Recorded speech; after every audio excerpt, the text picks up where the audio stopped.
Hey everyone! In this guide, I'm going to show you how to find your HubSpot CRM Hub ID using the full 2026 layout.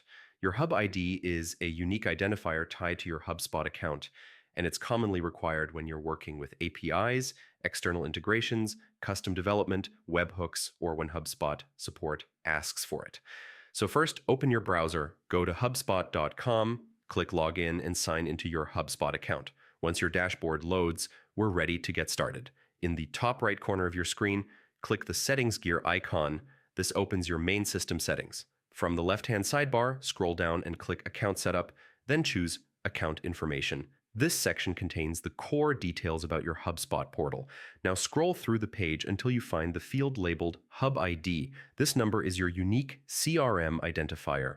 Click and drag to highlight the entire number, then right-click and copy it. You can now paste this Hub ID into any platform that requires it, such as Zapier, Make, custom API tools, analytics integrations, or advanced automation platforms. There's also a quicker way to find your Hub ID without opening settings. While you're logged into HubSpot, look at the address bar at the top of your browser. You'll usually see a long number right after hubspot.com/. That number is your Hub ID as well. This trick is especially useful if you're in a rush or helping someone remotely. You may need your Hub ID when connecting third-party tools, troubleshooting sync issues, building custom integrations, or working with developers.